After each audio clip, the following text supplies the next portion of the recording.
우리가 지난 시간에 하나님께서 왜 우리에게 고난을 허락하시는가 그 이유에 대한 것을 그 이유에 대한 것을 우리가 생각해 봤어요. 하나님이 우리에게 왜 고난을 허락하시나? 여러분, 믿는 자들에게는 그리스도인들에게는 우연이란 없습니다. 우리에게는 모든 것이 하나님의 섭리와 주권 하에 있기 때문에 그래요. 그게 뭐 좋은 일이든 안 일이든 모든 일들.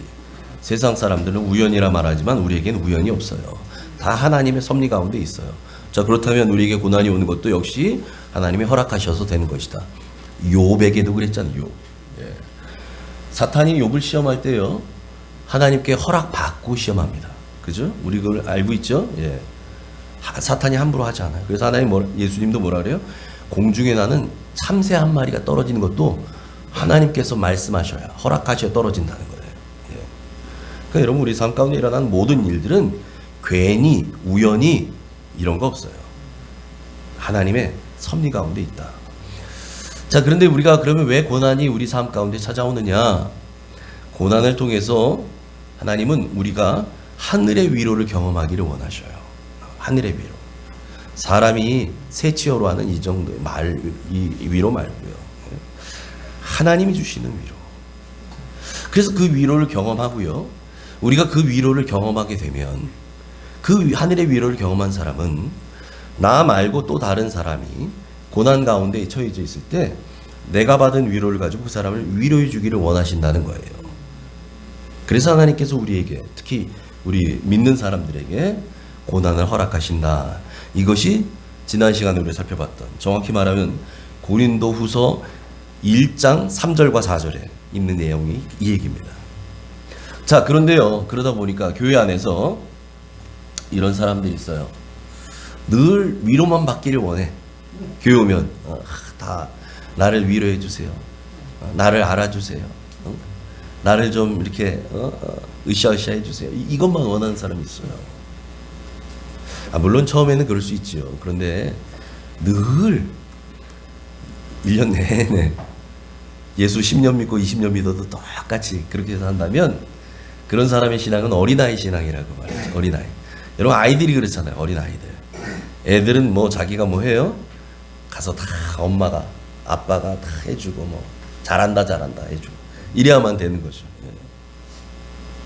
반면에 하나님께 받은 그 위로를 통해서 내 안에 아픔이 있었지만 그 아픔을 통해서 내가 경험했던 하나님의 위로, 이걸 가지고 누군가를 위로해 주는 사람, 이런 사람의 신앙은 이건 성숙한 신앙이다 라 말할 수 있어요. 성숙한 신앙이다. 여러분, 그러니까 결국 하나님은 우리에게 뭘 원하시는 거냐? 성숙한 신앙인이 되게 하기 위해서 우리에게 고난을 허락하신다는 거예요. 믿음이 점점 자라나는. 그래서 이제는 내가 늘 위로만 받는 게 아니라 하나님께 받았던 그 위로로 다른 사람을 위로해 줄 줄 아는 사람, 넉넉한 믿음의 분량을 가지는 사람, 그런 사람이 되기를 원하신다. 여러분 모두 그런 사람 되기를 축복합니다. 아멘. 여러분, 사도 바울은요, 복음 때문에 참으로 많은 고난을 겪은 사람이에요. 사도 바울이 복음 때문에 참 많은 고난을 겪었다는 말은, 다시 말하면 앞에서 제가 말씀드린 것처럼 하나님이 우리에게 고난을 허락하시는 이유는 고난을 통해서 하늘의 위로를 경험하게 하시는 거고, 그걸 통해서 다른 사람을 위로하게 하는 거라 그랬죠. 이게 목적이라 그랬어요. 그러니까 사도 바울이 복음 때문에 고난을 많이 당했다, 이 말인 즉슨 사도 바울은 참으로 많은 위로, 하늘의 위로를 경험한 사람이다, 이렇게 볼 수 있어요. 그렇죠? 그런 위로를 받은 사람이에요. 그런데 그 많은 고난과 위로를 경험했던 사도 바울이 그래서 오늘 본문에서 이렇게 고백합니다. 우리 아까 읽었던 5절과 6절 같이 읽어봅니다. 시작. 그리스도의 고난이 우리에게 넘친 것 같이 우리가 받는 위로도 그리스도로 말미암아 넘치는도다.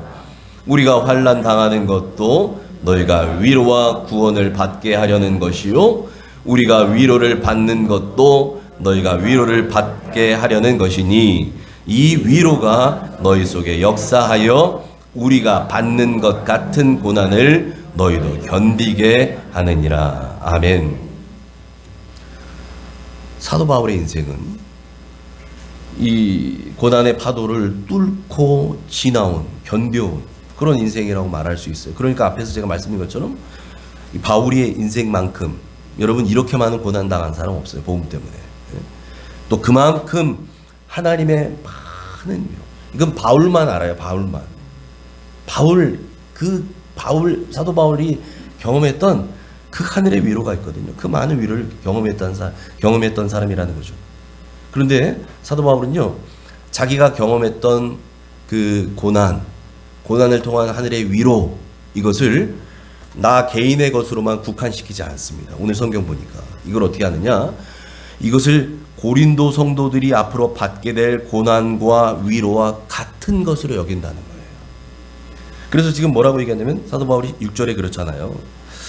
우리가 받았던 이 환난 당하는 것도 결국은 너희가 위로와 구원을 받게 하는 것이다. 그걸 위해서 받는 것이다. 내가 하나님의 위로를 받는 것도 여러분이 위로를 받게 하기 위한 것이다 라고 오늘 고백합니다. 그래서 하나님께서 내가 미리 받은 고난 또 위로를 통해서 여러분을 위로하고, 그래서 내가 받은 위로나 여러분이 받은 위로가 같은 위로이고 같은 주님께서 주시는 위로이고, 결국은 이 위로를 통해서 뭘 하게 하시는 거냐, 이 위로가 너희 속에서 역사하여 우리가 받는 것 같은 고난을 너희도, 여러분도 이제 고난을 받을 터인데, 고난이 올 텐데 그 고난 중에서 여러분이 이기고 견디고 참게 하는 것이다. 무엇으로요? 하나님의 위로를 통해서. 이렇게 바울이 고백합니다. 여러분, 자녀는 부모의 등을 보면서 자란다고 하잖아요. 부모의 등을 보고 자란대요. 다시 말해서 부모의 뒷모습을 보고 자라는 거, 배우는 거예요. 부모의 말을 통해 배우는 게 아니라 부모의 삶을 보고 배웁니다. 인생을 배워요. 믿음을 배워요. 신앙을 배워가는 거죠. 그래서 만약에 그런 얘기 하잖아요. 자녀가 정말 집에서 공부하기를 원한다면 부모도 집에서 책을 읽어라. 네? 그런 거 있잖아요. 그죠? 부모는 계속 TV 보면서 야 공부 안 하니? 공부 안 하니? 이러면 애들 하고 싶지 않잖아요. 그죠? 네, 네. 자녀가 부모인 나에게 효도하기를 원한다면 부모인 나도 내 부모에게 효를 다해야 돼요. 그렇잖아요. 자녀는요, 우리 부모가 하는 모습을 그대로 봅니다. 그리고 그것이 결국은 자녀의 이 모든 이 인격 형성에 그게 기초가 되잖아요. 이게 다 들어와요. 그대로. 우리 부모가 할머니, 할아버지에게 어떻게 하는지 이걸 보고 배워요. 그 배웁니다. 여러분, 그와 마찬가지로요, 우리가 경험했던 이 고난과 위로, 이걸 통해서 내가 경험했던 것들을 누군가에게 나눠주잖아요. 멘티들에게 나눠줄 때 그 사람들은 우리를 보고 신앙을 배우는 멘토와 멘티, 그 사람들, 그 멘티들은 이것이야말로 산교육이 되는 줄 믿습니다. 여러분, 고난 가운데도 참고 기도하세요. 뭐 하세요. 이런다고 그걸 견뎌낼 수 있는 게 아니에요. 내가 그걸 경험하고 겪어내고 살아가는 모습을 삶을 통해 보여줄 때, 아, 이렇게 견뎌가는 것이구나 라는 것들을 이제 나를 보고 신앙을 배우는 분들이 있잖아요. 특히 여러분들이 누군가를 전도했어요? 그럼 전도한 사람들, 여러분 애기만 놔놓고 그냥 놔두는 부모가 어디 있어요? 양육을 책임져야지요. 내가 전도했으면 그 전도한 사람이 신앙이 잘 성숙할 수 있도록 도와줘야 되는데, 이 사람은 누굴 보고 배울까요? 나를 보고 배워요. 내 믿음을 보고 배워요. 내 신앙생활 하는 걸 보고 배워요. 그래서 어떤 분이 그랬다 그러잖아요. 전도했는데 전도한 분이,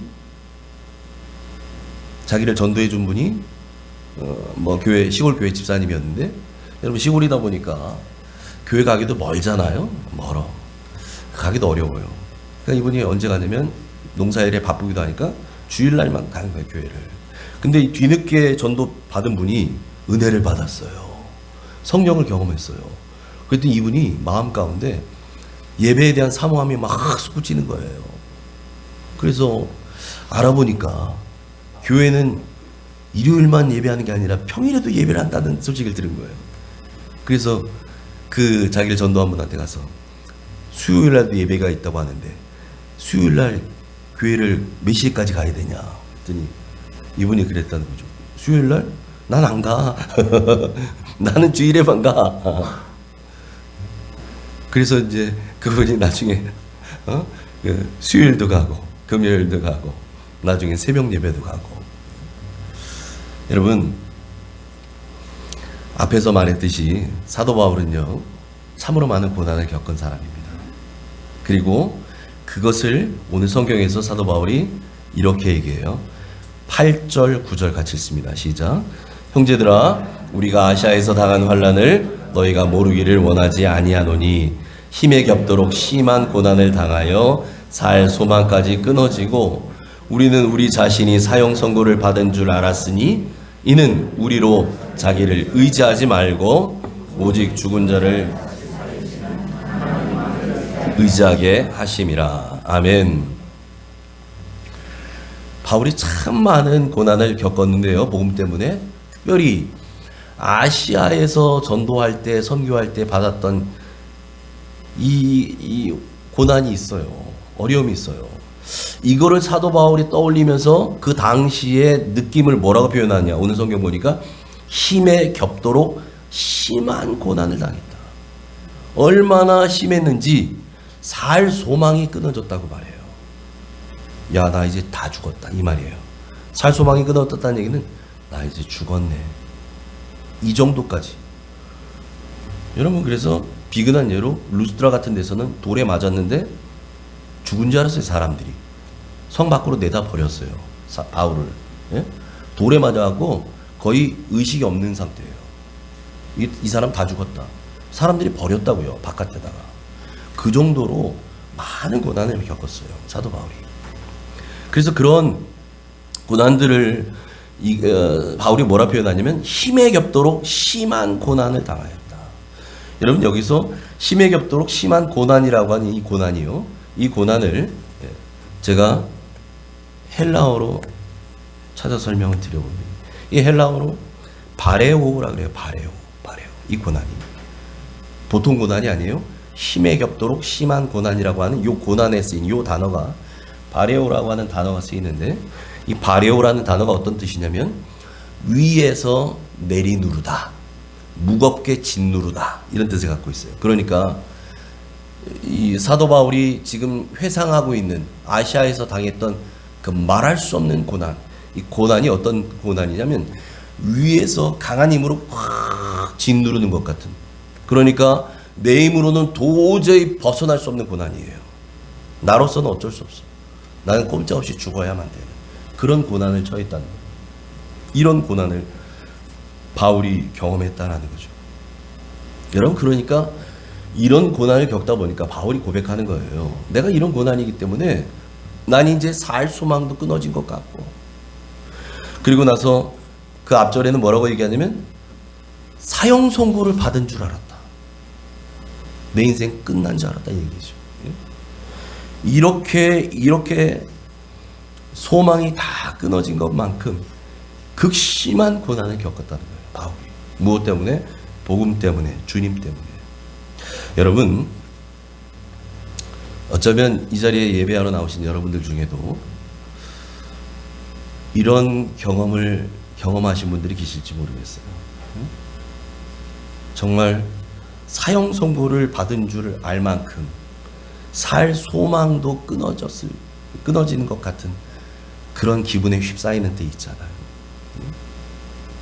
여러분, 우리 인생에 그런 때가 찾아올 때는요, 반드시 앞서 말씀드린 것처럼 우리에게는 우연이 없어요. 하나님 왜 그런 고난을 나에게 허락하셨을까?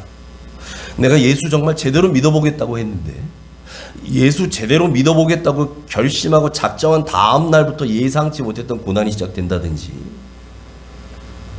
뭐 이제 새롭게 무엇인가를 작정하고 이전과는 달리 내가 정말 제대로 하나님 내가 순종하며 살겠습니다 라고 했더니 예전에 없었던, 생각지도 못했던 고난들이 다가온다면 여러분, 그건 우연이 아닙니다. 우연이 아니에요.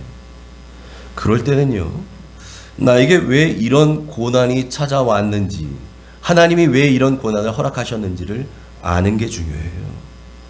여러분, 그 이유를 알게 되면 아무리 힘든 고난일지라도 견딜 수 있는 힘이 생겨요. 힘이 생긴다. 가장 힘들 때가 이유 원인을 모를 때예요. 그렇잖아요. 근데 무엇 때문에 이런 고난이 나에게 닥쳤구나 라는 것을 알게 되면 그게 아무리 힘들어도 견딜 수 있는 힘이 생긴다고요. 그래서 지금 바울은 자기에게 이런 고난이 왜 닥쳤는지를 알아요. 그가 고백합니다. 그래서 그가 뭐라고 고백하냐면, 그런 사형방송으로 받은 것처럼 완전히 살 소망까지 끊어진 그런 고난이 왜 닥쳤는가? 바로 이거라는 거예요. 우리 빨간색 글씨만 같이 읽어볼까요? 시작.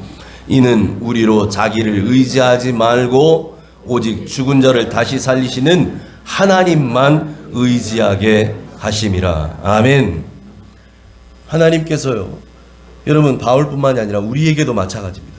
우리 인생에도 이처럼 힘에 겹도록 심한 고난을 겪게 되는 상황이 올 때에 왜 그것을 허락하시는가? 왜 허락하시는가? 바로 우리로 하여금 우리 자신 의지하지 말고 오직 죽은 자를 다시 살리시는 여호와 하나님만 의지하게 하기 위함이라는 거예요. 할렐루야. 사람은 누구나 처음에는요, 잘해보려고, 잘해보겠다고, 아니 신앙생활도 마찬가지고 사회생활도 마찬가지고 뭐 가정도 마찬가지고 결혼 다 마찬가지잖아요. 처음에는요 의욕이 막 앞섭니다. 그러다 보니까 어떻게든 잘해보려고 내 힘으로 해보려고 하고 내 재주 가지고 해보려고 하고 또 뭐 인맥 동원하려고 하고 이렇게 합니다. 그렇게 막 동분서주하죠.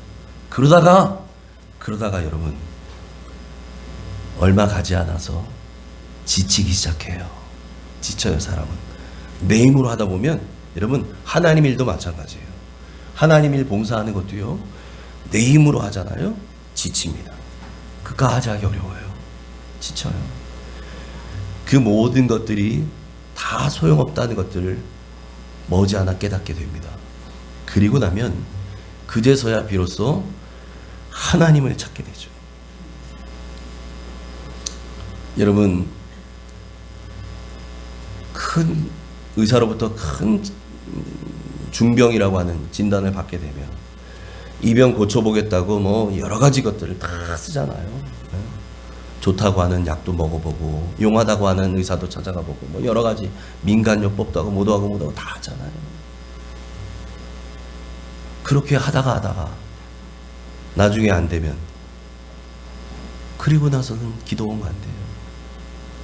여러분 이 순서를 좀 바꿔야 되는데 12의 혈류증 앓았던 여인이 어땠어요? 그 병을 고칠 수가 없습니까? 용하다는 의사 다 찾아갔어요. 좋다는 약 다 먹어봤어요. 그래서 성경에 뭐라고 얘기하냐면 그 여인은요 자기의 모든 가산을 탕진했다는 거예요. 그걸로 다 허비했어요.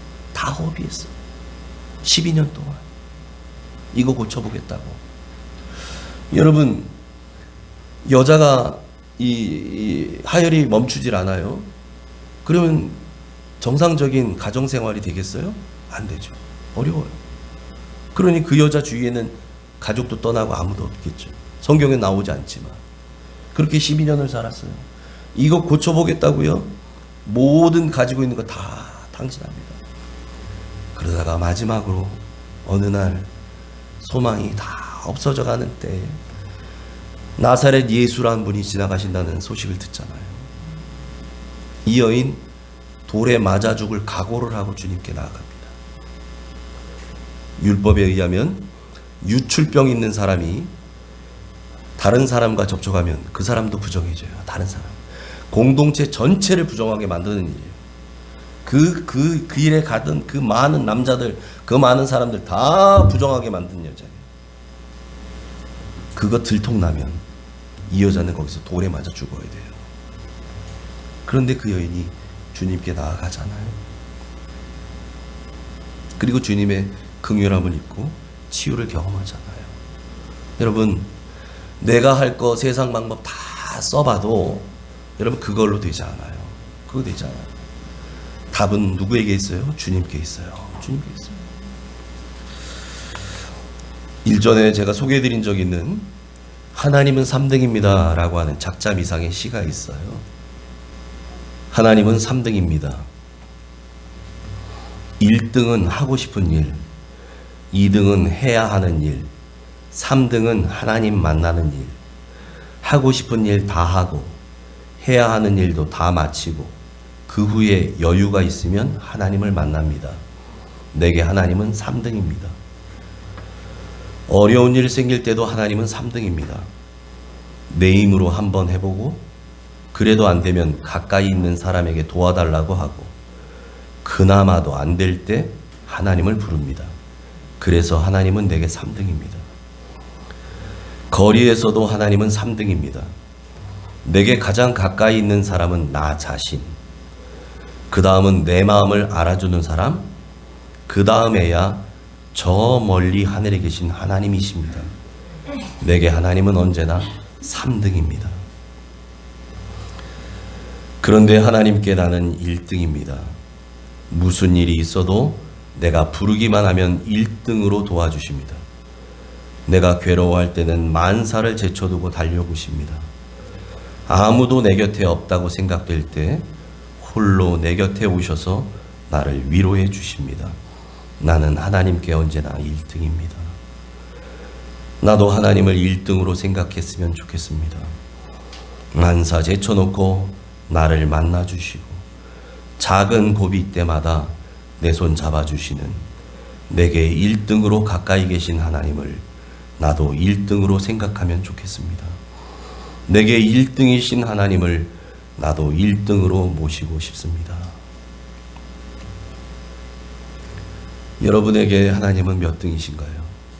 여러분에게 무슨 일 만나든지 돈 의지하지 말고 사람 의지하지 말고 여러분 자신 의지하지 말고 오직 죽은 자도 다시 살리시는 능력의 하나님만 의지하시기 바랍니다. 아멘. 그래서 하나님을 여러분 인생의 자리에 1등의 자리에 모시고 사는 축복이 있기를 축원합니다. 여러분 그런 사람, 그런 믿음의 사람은 이렇게 고백합니다. 우리 10절 말씀 같이 읽습니다. 시작. 그가 이같이 큰 사망에서 우리를 건지셨고 또 건지실 것이며 이후에도 아멘. 그가 누굽니까? 하나님이 이같이 큰 사망에서 우리를 건지셨고 과거지요. 또 건지실 것이며 이거는 현재형입니다. 현재 미래형. 그리고 이후에도 건지시기를. 여러분 하나님은 예수 그리스도의 십자가 사랑으로 우리를 큰 사망에서 이미 건지셨습니다. 아멘. 여러분 그래서 우리가 이 자리에 나와 예배하고 있는 거예요. 우리는 이미 그 은혜를 입은 사람들이에요. 우리를 큰 사망 가운데, 영원한 저주 가운데, 지옥 형벌 가운데 우리를 건져 주셨어요.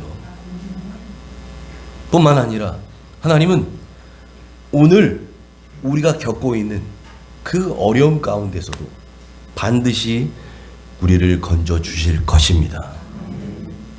그리고 이후로도 우리에게 어떤 일이 닥치든 우리가 어느 곳에 있든 하나님의 권능의 팔이 우리와 함께함으로 우리를 늘 건지실 줄 믿습니다.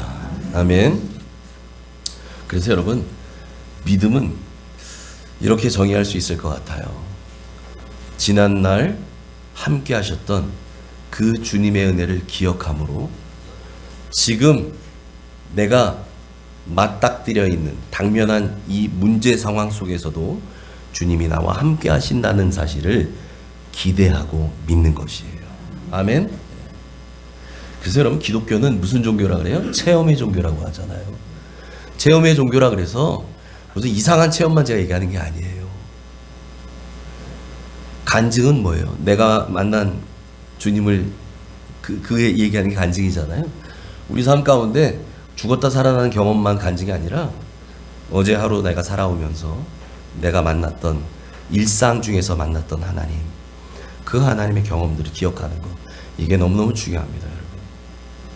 그래서 여러분 감사일기를 쓰던 뭐 예수 동행인 일기를 쓰던 그걸 통해서 뭐 하는 거냐? 하루 동안 내가 주님과 어떻게 동행했는가, 이걸 잊지 않고 기억하는 것이 중요해요. 그걸 하다 보면 하나님이 세세한 것까지 나와 함께 하시고 내게도 응답하시구나 라고 하는 것들 기억하게 돼요.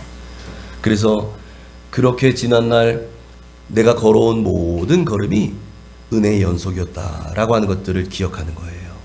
기억해요. 아하, 그때도 하나님이 날 이렇게 도와주셨지. 그때도 정말 살 소망이 끊어진 것 같은 상황에서도 주님이 이렇게 날 건져주셨지.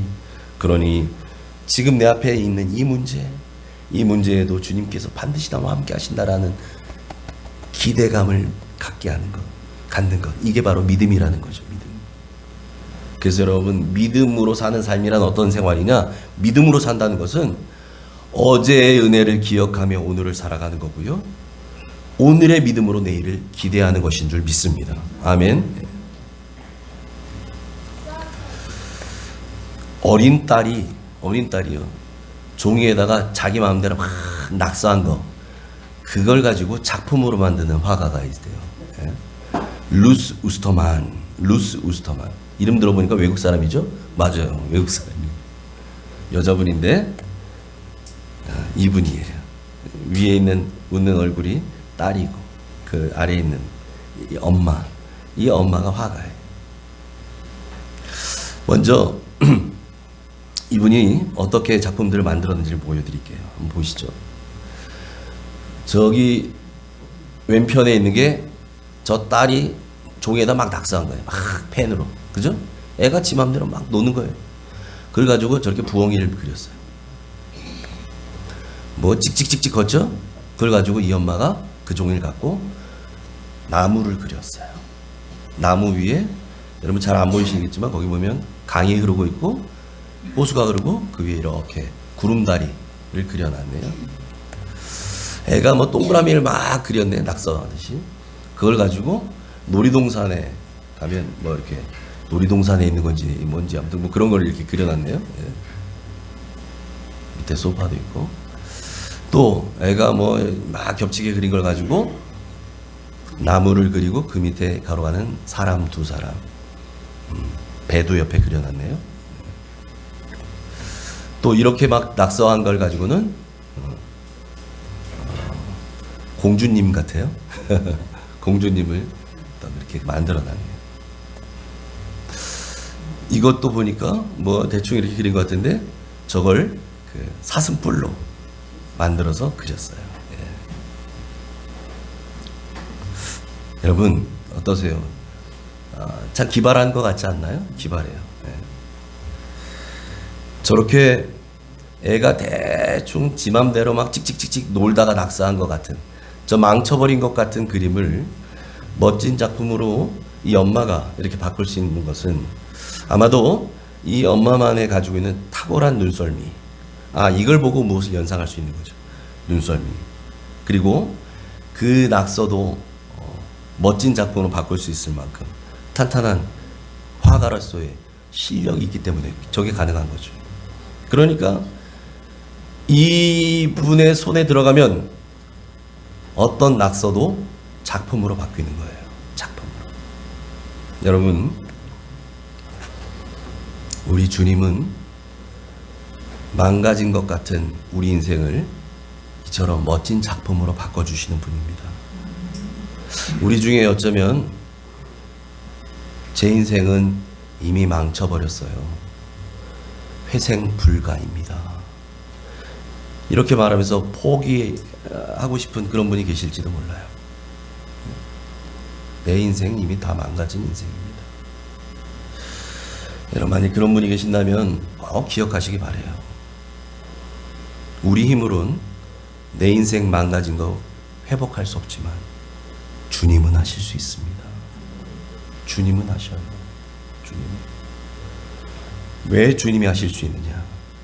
주님은 우리의 인생을 계획하고 디자인하신 분이기 때문에 그래요. 내가 알지 못하는 내 인생에 펼쳐질 그림들을 주님은 그려가시는 분이에요. 나는 알 수 없지만 주님은 아셔요. 그래서 아무리 망가져버린 인생일지라도, 이제 살 소망이 끊어진 것 같은 인생일지라도 그 주님 손에 붙들리기만 하면 온전히 회복되는 줄 믿습니다. 여러분의 인생을 그 주님 손에 올려드리는 행복한 사람들 되시길 축복합니다. 망쳐진 것 같은 인생, 망가져버린 것 같은 인생이라면 여러분, 망가진 그대로 주님 보좌 앞에 나아가세요. 그리고 그 모양 그대로 주님 손에 그냥 올려놓으세요. 정직하게. 꾸밀 것도 없어요. 포장할 것도 없어요. 주님은 다 아시는데 그냥 정직히 주님 손에 올려놔 드리기만 하면 돼요. 그러면 우리를 만드셨던 우리의 창조주, 나를 빚으신 그분께서 우리의 진정한 의사, 우리의 치료자가 되어주셔서 우리를 온전하게 새롭게 고쳐주실 것입니다. 주님은 망가진 인생을 재료 삼아서 세상에 하나밖에 없는 가장 멋진 작품을 만들어 주실 것입니다. 아멘. 그러므로 여러분, 이제는 자기 의지하지 말고, 돈 의지하지 말고, 사람 의지하지 말고, 오직 죽은 자를 다시 살리시는 하나님만 의지하시기 바랍니다. 그래서 그 하나님을 여러분 인생의 자리에 1등으로 모시고 살아가는 저와 여러분 모두 되시기를 주님의 이름으로 축원합니다. 아멘. 하나님 아버지, 감사합니다.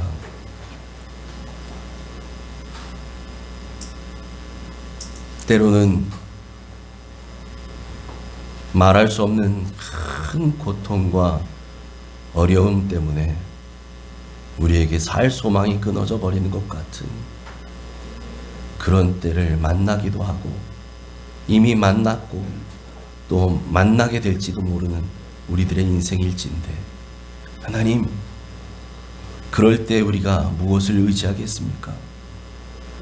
자기를 의지하는 사람 없게 하시고, 돈 의지하고 인맥 동원해서 문제 해결해 보려는, 그래서 하나님을 3등으로 여기는 사람 없게 하여 주시옵고, 언제라도 나를 1등으로 여기시는 하나님을 우리도 1등으로 모시고 살아가는 옥종의 가족들 되게 해 주옵소서.